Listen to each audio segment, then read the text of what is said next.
Just stay right there. Lay on the ground for me. Lay on the ground. Lay on the ground. Lay on the ground. Put your handcuff. Yeah.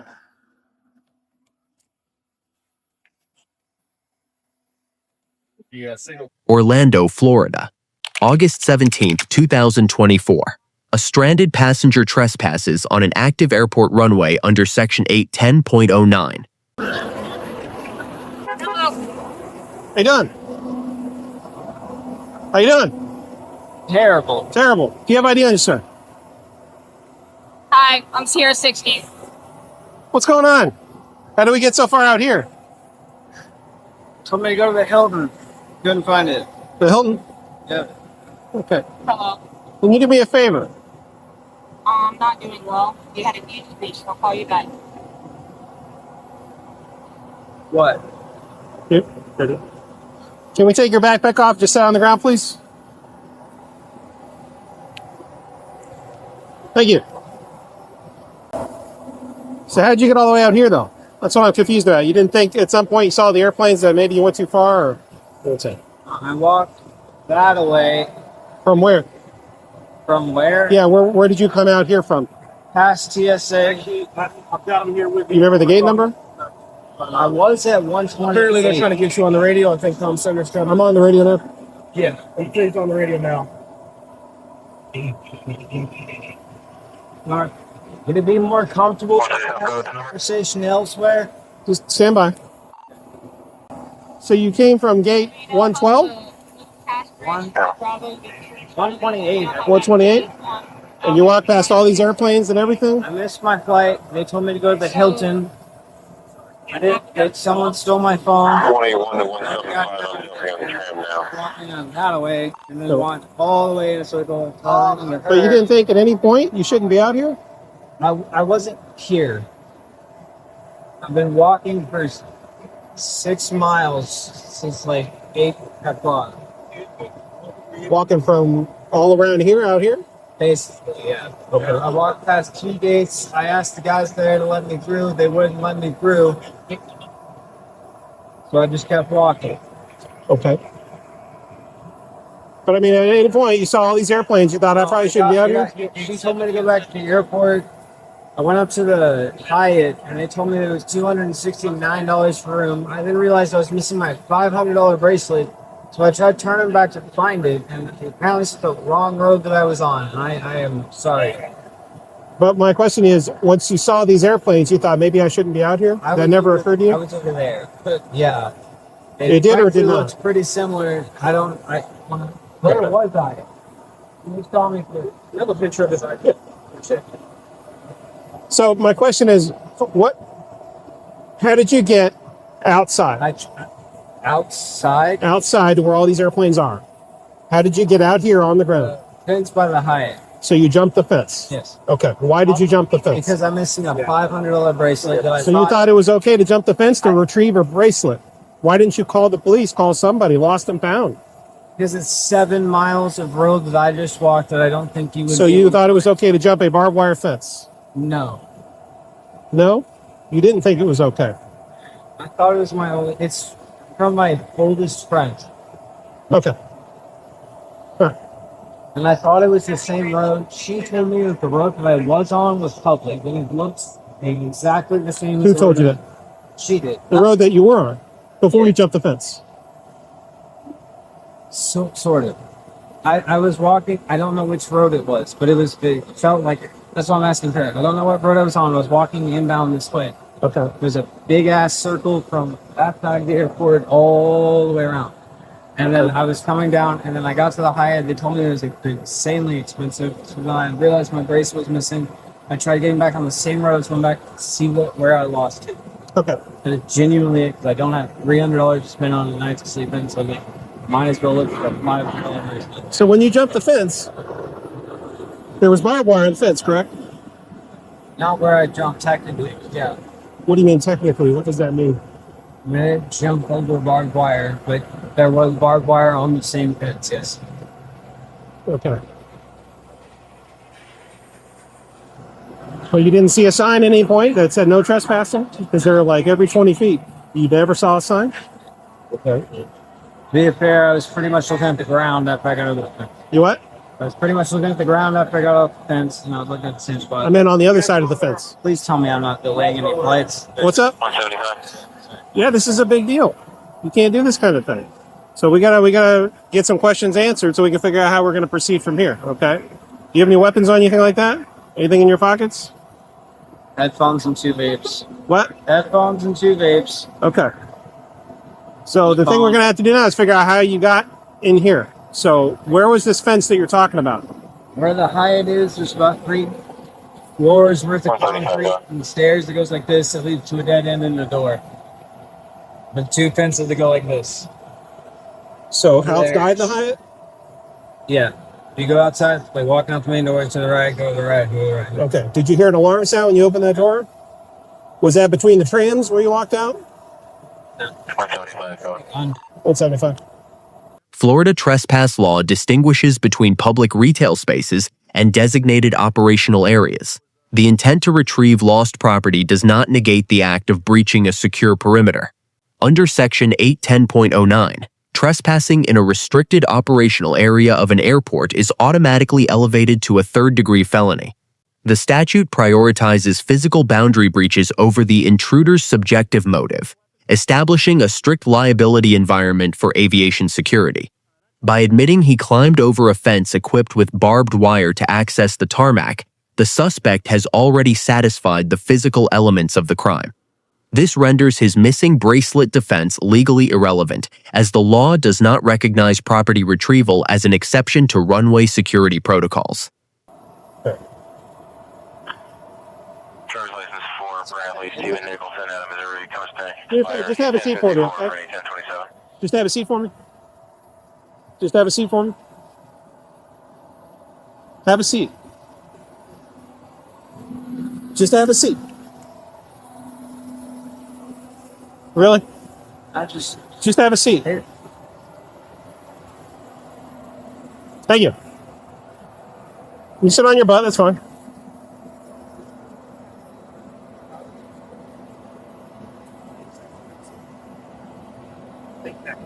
Where do you live?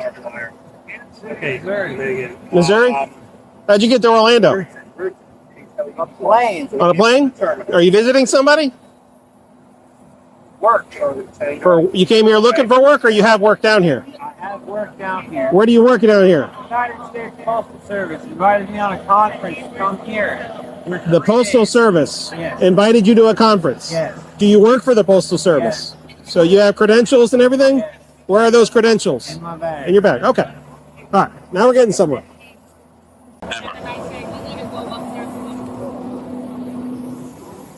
All right, so zoom here. Just stay right there. Lay on the ground for me. Lay on the ground. Lay on the ground. Lay on the ground. Put your handcuff. Yeah.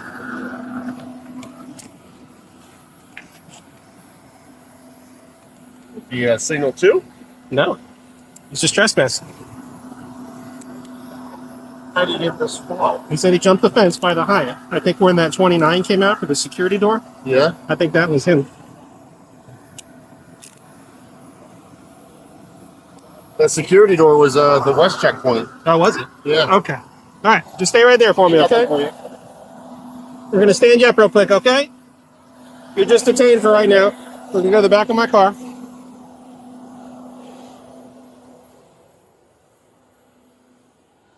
How's it going, man?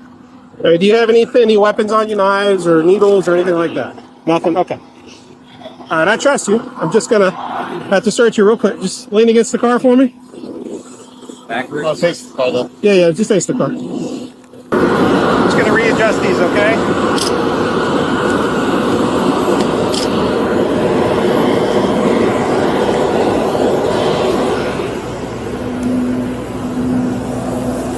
Hey, do you want to press charges for trespassing? Yeah.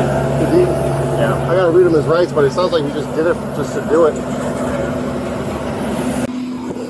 So,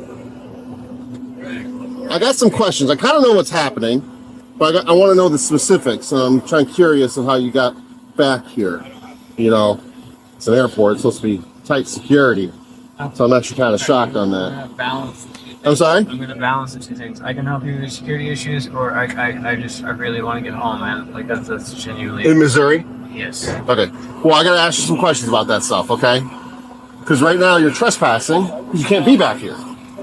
Okay? So my specific questions can incriminate you. That's why I gotta read you your rights. Okay? But I know that you jumped the fence. I know certain things, but I do have questions on that. Point. I'm sorry? That's genuinely my point. Okay, so we can talk about it, but I have to read this first. Okay? Just blinded myself. Hold on. It makes me concerned to communicate. The suspect freely offered incriminating details about his path onto the runway before the officer initiated formal questioning. These spontaneous statements carry severe evidentiary weight. The admissibility of pre-custodial statements is governed by Miranda v. Arizona, 384 U.S. 436, 1966. Voluntary admissions made prior to a formal arrest do not require a rights advisement. Because the suspect volunteered the exact method he used to bypass the security fence while merely being detained for a safety check, prosecutors can introduce these statements independently. This premature confession strips the defense of any ability to challenge the admission in court, cementing the physical timeline of the trespass before the officer even issues the official warning. You have the right to remain silent. Do you understand? I need a verbal yes or no. Yes? Anything you say may be used against you in court. Do you understand? It's really weird. I'm sorry? It's really weird. You start getting right to remain silent, and you say you have to say yes. That's Well, yes, you have the right to remain silent. You don't have to answer my questions that can incriminate you. If you don't want to talk to me at all, I won't even read this. I just I'm sorry? I don't mind talking to you. Okay. I don't want to incriminate myself. Okay, but we'll talk about this, okay? But first, I just gotta go through this. Anything you say may be used against you in court. Do you understand? You have the right to talk to a lawyer before and during questioning. Do you understand? If you cannot afford a lawyer and want one will be provided for you before questioning without charge. Do you understand? Has anyone threatened you or promised you anything to get you to talk to me?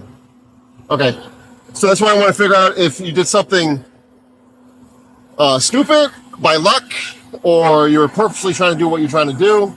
I like to know your side of the story. Okay, so what happened? I've been here since noon. You've been here since noon. I missed my flight at 8 o'clock. You had a flight to go back to Missouri Yes. at 8 o'clock? Yes. What airline? Southwest. Southwest, okay. And then the lady at Southwest gave me a hotel number. She did not tell me where the hotel was, so I just looked up where the nearest Hilton was, and I started walking out of the door. I walked for 5 miles until I saw that lady, and she told me to just keep walking that way. And I got back into the airport, and You walked 5 miles where? in basically a big circle. Okay. I Around here? Like, were you walking around airplanes? Or were you walking around with cars and stuff in the street, normal highway? That was what I was telling him. It's like it genuinely felt like when I got back on the road, it felt like the same road. That's why I was over here. I wasn't trying to do anything. I was just looking for my bracelet. And that road looked like exactly where I came back in from. I'm obviously wrong because I'm here in handcuffs. Did you walk around that pond? I walked around several ponds. Okay. So I noticed there were 2 gates that I walked by. I walked by the highway. I ended up in like an industrial. What kind, like a fence gate, like a chain link fence gate? The whole thing was chain linked. Okay. Literally everywhere I walked, there was a chain link fence. I was trying to cut 90 degrees left, and I could not at any point. What? So you know what's going on. You seem sound, but what would make you think? I'm curious now, like to jump through fences and you see airplanes. I didn't see. I was over there until there was By those buildings? on the other side. Okay. And I swear to you, it looked exactly as the same street. It's that huge. Trespassing signs. I didn't know I was trespassing until like 3, 4, 5, 6, 7 people stopped, and you are here. And one guy dragged me out saying, "You go back this way." So I started following him. He said, "Like I was like, dude, I just want to go. Just follow me this way." So I did. I'm not trying to cause any problems. I'm sorry that y'all are dealing with all of this. I really am.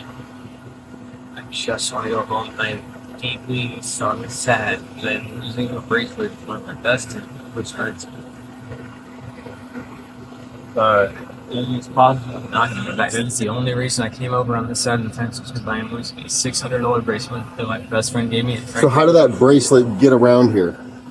Why would it be here? I don't know where it is. But what is it? Like a jewelry bracelet, or is it like an electronic bracelet? It's a jewelry bracelet. So Okay. It's calling. Why would it be here? Like, I've been walking for 8 hours. Yeah, 5 hours. okay. I'm just trying to find a place to sleep. I have a flight at 11 o'clock. All I'm trying to just make that flight. When I got back here and she told me to come back here, I realized that my bracelet was missing. Jumped the Okay. fence, looking through the And same. when you're saying her, you're talking about her right there, the one by the car.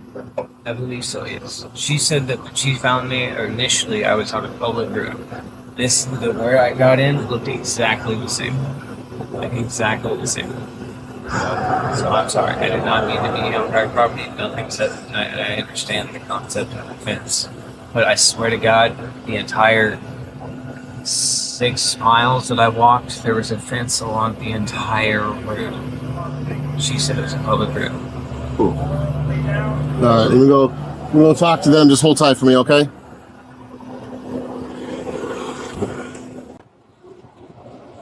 On his arm. Were you the first person to actually make contact and talk to him? In the public area, technically, I'm one of them. What public area? How'd you get Like involved? outside AOA, like on where the EPL buses come through. Okay. He originally, All airport shuttles should be. I guess his flight was canceled or something, and he was told the Hyatt was out. So he was just following directions from I don't know who. He ended up coming on the back of Charlie Landside, Okay. walking that driveway where the EPL buses go. I'm talking to the cops, by the way. It's my manager. That's fine.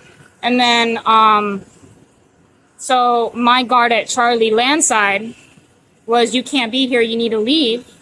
So he walks out to like that traffic light. He ends up at Bravo. And my guard calls me again and says, hey, there's someone here, looks like a passenger, he's at the gate. He didn't go through Bravo. My people turned him away at the gate, said, you can't be here, go away. And then I'm at the construction post. I don't know where, I don't know. It's off of Airside too. Okay. And then Brian calls me and says, hey, you're on the AOA, can you come assist? And so I called security officer. I'm like, what's the description of the guy? So I know who I'm looking for. I come out, I zigzag the car in the chug cart things Okay. to make sure he's not hiding in those. I come out, and then I saw 2 Delta employees with a person. So I drove over, and then I was like, no way, that's the guy. So then on the radio, I said S10 to security ops, Sierra 16. I'm in custody of the person. I have him in front of gate 72 with the Delta employees. Yeah. And how many miles is it from the first place you saw him from here? Well, considering he went from Checkpoint Charlie on the main road on Cargo Road to Bravo, and somehow he ended up back into the tunnel, it's a huge triangle. Mm-hmm. So in the back of Checkpoint Charlie, there's like a pond. Yeah. So right there, like the overpass bridge for like the normal road. Yes. Okay. I think he jumped down because there's land. It's just a pond, so there's land. So I think he jumped down. So my guard had no idea because I called my guard when I saw him back in the tunnel. He was already in the tunnel. So I'm not going to make him turn around and say, you need to go back to the main road. That's more walking. Mm-hmm. So I was like, the Hyatt is on level 4. So go upstairs. And then he made it to the Hyatt because once we found him here, I was like, where'd you come from? How'd you get on the air side? And after talking, because he kept saying, I got to the Hyatt, and I'm like, he kept repeating that sentence. I'm like, no, how'd you get on the air side? You went from a public area to a private area. How'd you get to the private area? And he said, I jumped a crappy fence over by the hotel. I'm like, where's the fence? That direction. Okay. So the first time you guys met was over in the Checkpoint Charlie area. The ultimate legal exposure in this case stems from the suspect's refusal to utilize public resources. Airport security zones operate under zero-tolerance statutory frameworks to prevent catastrophic safety failures. The legal standard requires the state to prove that the individual willfully entered a restricted area despite clear physical or structural notices forbidding access. The suspect admitted to scaling a structural barrier with barbed wire instead of returning to a public checkpoint. This action definitively establishes the willful entry requirement under the statute. His persistent claim that the operational area looked like a public road fails the objective reasonable person standard. No reasonable individual equates a secured, fenced-in tarmac with a public pedestrian path. This attempt to weaponize ignorance is immediately dismantled by his own admission that he had to physically climb over a barrier designed to keep pedestrians out. Consequently, the prosecution possesses both the physical evidence of his presence on the runway and his fully Mirandized confirmation of how he actively bypassed those physical security measures. The suspect receives an F. Instead of seeking assistance from airport personnel for his lost property, he opted to intentionally bypass multiple physical security barriers. This unilateral decision to scale a fence transformed a minor personal inconvenience into a felony arrest and a significant threat to federal aviation operations. The responding officer receives a B. He maintained excellent scene control and calmly extracted the timeline of events from a highly distressed subject.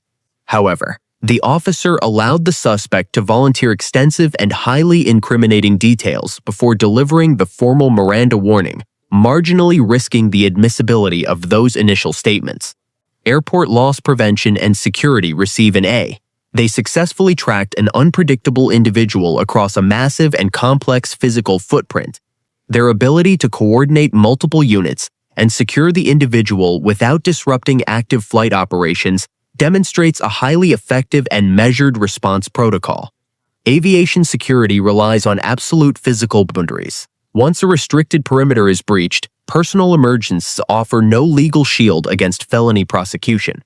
The strict liability nature of airport operational zones ensures that the integrity of the airspace is prioritized above all individual intentions or mistakes.